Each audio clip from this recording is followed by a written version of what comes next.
అవకాశం ఇచ్చినందుకు ధన్యవాదాలు అధ్యక్ష మా హుజురాబాద్ నియోజకవర్గంలో దళిత బంధు అనే పథకాన్ని పైలట్ ప్రాజెక్ట్గా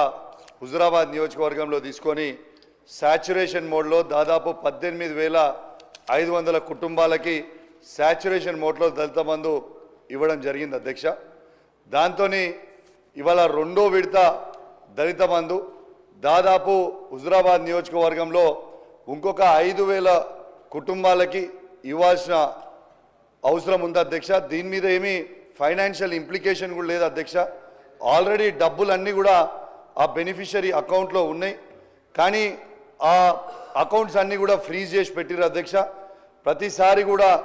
గౌరవ జిల్లా మంత్రివర్యులకి అందరికీ కూడా బెనిఫిషరీస్ కూడా ఇవాళ అనేక సార్లు పిటిషన్ కూడా ఇవ్వడం జరిగింది అధ్యక్ష కానీ అది ఇప్పటిదాకా రిలీజ్ చేస్తలేరు దయచేసి అది వెంటనే రిలీజ్ చేయాలని కోరుతా ఉన్నాను అధ్యక్ష అదేవిధంగా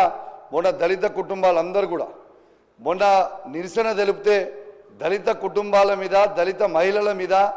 కేసులు పెట్టిరు అధ్యక్ష దయచేసి అవన్నీ కూడా వెంటనే విడుదల కేసు విత్డ్రా చేసుకొని ఆ డబ్బు రిలీజ్ చేయాలని కోరుతా ఉన్నాను అధ్యక్ష అదేవిధంగా అధ్యక్ష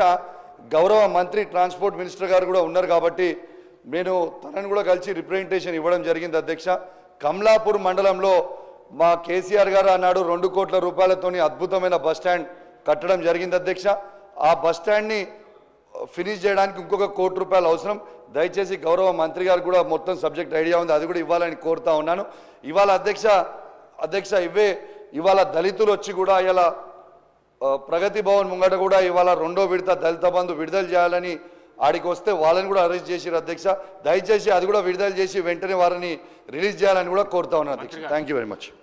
నోట్ చేసుకున్నాం అధ్యక్ష కమలాపూర్ బస్ స్టాండ్కి సంబంధించి పరిశీలన ఉంది దాని పురోగతి తెలియజేస్తాను